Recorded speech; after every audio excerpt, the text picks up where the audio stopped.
ஆளுநரான Warren ஹேஸ்டிங்ஸுக்கு எதிராக 22 குற்றங்கள் சாட்டப்பட்டு 8 ஆண்டுகளாக விசாரணை நடைபெற்றது. எதற்காக விசாரணை? விரிவாக பார்ப்போம். 1773 கொண்டுவரப்பட்ட ஒழுங்குமுறை சட்டத்தில் இருந்த குறைபாடுகளை களைவதற்காக பொதுத் தேர்தலுக்கு பின் இங்கிலாந்தின் பிரதமரான லயபிட் 1784 ஆண்டிலேயே பிரிட்டிஷ் நாடாளுமன்றத்தில் இந்தியாவுக்கான ஒரு மசோதாவை கொண்டு வருகிறார்.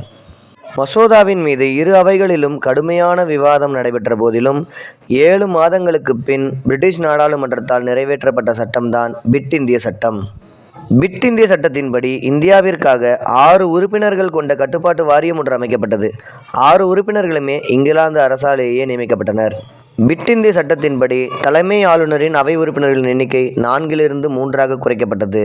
இச்சட்டத்திற்கு பின்தான் பிரிட்டிஷ் கிழக்கிந்திய கம்பெனியின் இயக்குனர் குழு வணிக நடவடிக்கைகளையும் கட்டுப்பாட்டு வாரியம் அரசியல் நடவடிக்கைகளையும் பார்த்து கொண்டது. வாரன் ஹேஸ்டிங்ஸின் வங்காள அரசின் கொள்கையை கண்டித்து இங்கிலாந்து பிரதமர் உரையாற்றுகிறார். பிரதமரின் உரை தன்னுடைய ஆளுமையை குறை கூறுவதாகவே கருதினார் வாரன் ஹேஸ்டிங்ஸ். பிரதமரின் உரைக்கு பின் வாரன் ஹேஸ்டிங்ஸ் 1785 ஆண்டு ஜூன் மாதம் தனது பதவியை ராஜினாமா செய்துவிட்டு இங்கிலாந்துக்கே திரும்பினார்.